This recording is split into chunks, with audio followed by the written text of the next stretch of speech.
Healthy ആയിട്ടുള്ളൊരു breakfast recipe ആയിട്ടാണ് വന്നിട്ടുള്ളത്. ബീട്രൂട്ട് പാലും ഗോതമ്പും റാഗിയും കൊണ്ടുള്ള ദോശയും. ബീട്രൂട്ട് ഉപ്പേരിയായിട്ടും സാലഡായിട്ടൊക്കെ കഴിക്കാൻ മടിയുള്ളവർക്ക് ഉണ്ടാക്കാൻ പറ്റിയ നല്ലൊരു റെസിപ്പിയാണ് കേട്ടോ. ഈ ഒരു ബീട്രൂട്ട് പാൽ മാത്രം മതി നമുക്ക് ചപ്പാത്തിക്കാണെങ്കിലും പത്തിരിക്കാണെങ്കിലും ഇതുപോലെ ദോശയ്ക്കാണെങ്കിലും ഒക്കെ. കുട്ടികൾക്കൊക്കെ വളരെ ഇഷ്ടപ്പെടുന്ന ഒരു റെസിപ്പിയാണ്.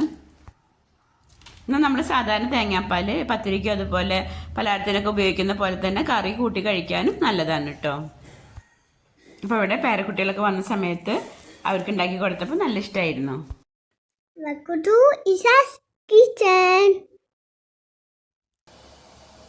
ഒരു ബീട്രൂട്ട് പാൽ ഉണ്ടാക്കാൻ വേണ്ടി ഞാനിവിടെ വലിയ ബീട്രൂട്ടിൻ്റെ പകുതിയാണ് എടുക്കുന്നത്.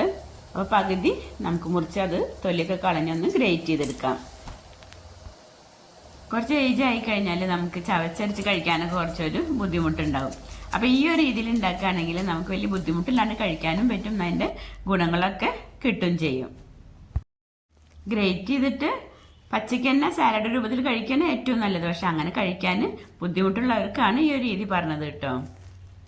ഇതേപോലെ തന്നെ ക്യാരറ്റ് ഉപയോഗിച്ചിട്ട് നമുക്ക് ഉണ്ടാക്കാം. ഇനി നമുക്കൊന്ന് ഗ്രേറ്റ് ചെയ്തെടുക്കാം.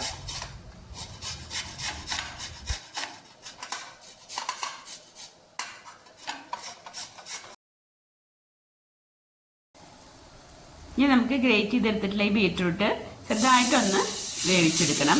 അതിൻ്റെ ഒരു പച്ചച്ചുവ പോകുന്നവരെ വേവിച്ചാൽ മതി കേട്ടോ. അപ്പോൾ ഞാനിവിടെ ഒരു പാൻ അടുപ്പത്ത് വെച്ചിട്ടുണ്ട്. അതിലേക്ക് നമ്മൾ ഗ്രേറ്റ് ചെയ്തെടുത്തിട്ടുള്ള ബീറ്റ്റൂട്ട് ചേർത്തൊന്ന് വേവിച്ചെടുക്കുകയാണ്.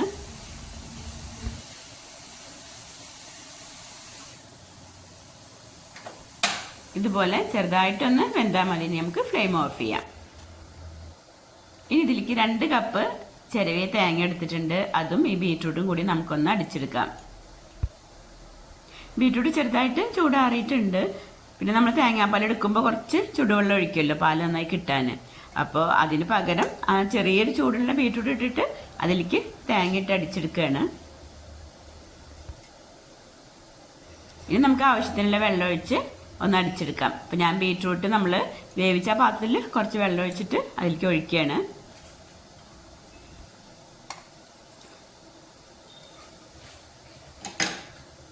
ഇനി ഞാനൊന്ന് അടിച്ചെടുത്തിട്ട് വരാം. വീഡിയോ കണ്ടുകൊണ്ടിരിക്കുമ്പോൾ നിങ്ങൾക്ക് ഇഷ്ടമായെങ്കിൽ ലൈക്ക് കൊടുക്കാൻ മറക്കരുത് കേട്ടോ. അപ്പോൾ ഞാൻ സാധാരണ നമ്മൾ തേങ്ങാപ്പാൽ അടിക്കുന്ന പോലെ ഒന്ന് അടിച്ചെടുത്തിട്ടുണ്ട്.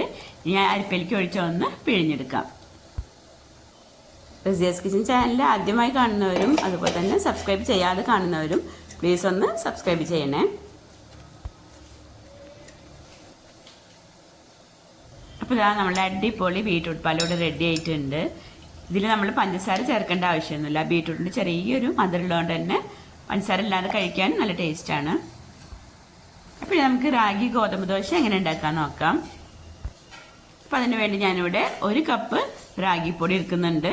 പിന്നെ 1 കപ്പ് ഗോതമ്പ് പൊടി എടുക്കുന്നുണ്ട്. ഇനി ഇതിലേക്ക് നമുക്ക് ആവശ്യത്തിനുള്ള ഉപ്പ് ചേർത്ത് കൊടുക്കാം. ഞാനിവിടെ ബ്ലാക്ക് സോൾട്ടാണ് എടുക്കുന്നത്, അതുകൊണ്ടാണ് ആ ഒരു കളർ കാണുന്നത് കേട്ടോ. ഇനി നമുക്ക് കുറച്ച് ചുവന്നുള്ളിയും 1 കപ്പ് തേങ്ങയും പിന്നെ കുറച്ച് പെരുംജീരകത്തിൻ്റെ പൊടി ഉണ്ടായിട്ടുണ്ട്. അപ്പോൾ അത് ഞാൻ 2 ടീസ്പൂൺ പെരുംജീരക പൊടിയാണ് ചേർത്ത് കൊടുക്കുന്നത്. അതും കൂടി നമുക്കൊന്ന് അടിച്ചെടുക്കാം. ഇനി തേങ്ങ നമ്മൾ എടുത്ത് വെച്ചിട്ടുള്ള പൊടിയിലേക്ക് ഇട്ട് കൊടുത്ത് ആവശ്യത്തിനുള്ള ഇളം ചൂടുവെള്ളം ഒഴിച്ചൊന്ന് കലക്കിയെടുക്കുകയാണ് വേണ്ടത്. അപ്പോൾ ഞാനിവിടെ നമ്മൾ ബീട്രൂട്ടിൻ്റെ തേങ്ങാപ്പാലും നമ്മൾ ഒരു പ്രാവശ്യം പിഴിഞ്ഞെടുത്തിട്ടുള്ളത്, അത് രണ്ടാമതും വെള്ളം ഒഴിച്ച് പിഴിഞ്ഞെടുത്തിട്ടുണ്ട്. അപ്പോൾ അതാണ് ഞാൻ ചേർത്ത് കൊടുക്കുന്നത്. അതിൻ്റെ കൂടെ കുറച്ച് ഇളം ചൂടുള്ള വെള്ളവും ചേർത്ത് കൊടുക്കുന്നുണ്ട്. ഇതിപ്പോൾ ആ 2ാം പാല് വെറുതെ കളയണ്ടെന്ന് വിചാരിച്ചിട്ട് ഞാൻ ഇതിന് ഉപയോഗിക്കുകയാണ്. അല്ലാന്നുണ്ടെങ്കിൽ നമുക്ക് സാധാരണ നമ്മൾ ചെയ്യുന്ന പോലെ ഇളം ചൂടുവെള്ളം ഒഴിച്ചിട്ട് കലക്കിയെടുത്താൽ മതി കേട്ടോ. ഈ ഒരു മാവ് വെച്ചിട്ട് നമുക്ക് 2 രീതിയിലുള്ള ദോശയും ഉണ്ടാക്കിയെടുക്കാൻ പറ്റും. നമ്മൾ സാധാരണ ചുടുന്ന പോലെ ചുട്ടെടുക്കാം. പിന്നെ നമ്മൾ നീർദോശ ഒക്കെ ഉണ്ടാക്കുന്ന പോലെ മാവ് നല്ല ലൂസാക്കിയിട്ട് ആ ഒരു രീതിയിൽ നമുക്ക് ഉണ്ടാക്കിയെടുക്കാം.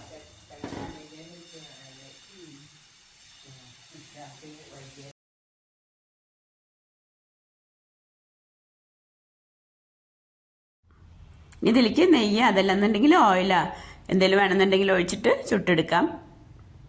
ഞാനിവിടെ കുറച്ച് ബ്രാൻ ഓയിലാണ് ഒഴിക്കുന്നത്.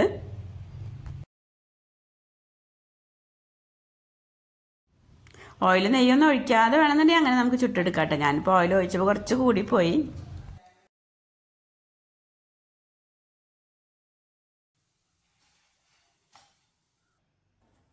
ഇനി ആ മാവിൽ ഞാൻ കുറച്ചും കൂടി വെള്ളം ഒഴിച്ച് ഒന്ന് ലൂസാക്കിയിട്ടുണ്ട്.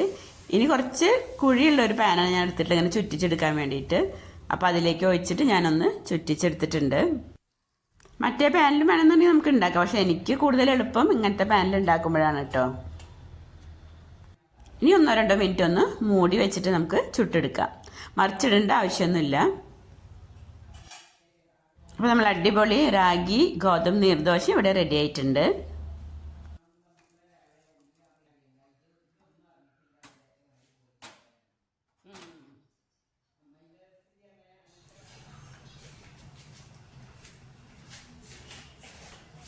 ദോശയ്ക്ക് ഉണ്ടാക്കുന്ന പോലെ പച്ചമുളകും തേങ്ങയൊക്കെ ഇട്ടിട്ടുള്ള ചട്നി ഉണ്ടാക്കിയിട്ടുണ്ട്. അതിൻ്റെ കൂടെ ഈ ബീട്രൂട്ട് പാലും, രണ്ടും നല്ല കോമ്പിനേഷനാണ്.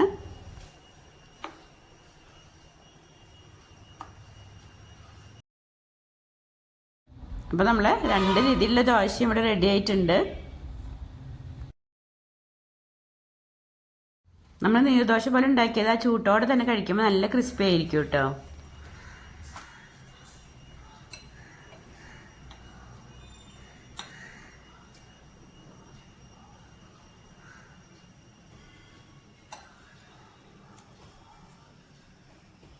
അപ്പോൾ നമ്മൾ റാഗി ഗോതമ്പ് നീർദോശ ഈ ബീട്രൂട്ട് പാൽ ഉപയോഗിച്ച് കുട്ടികൾക്ക് കൊടുത്തൊക്കെ തീർച്ചയായിട്ടും ഇഷ്ടമാവും.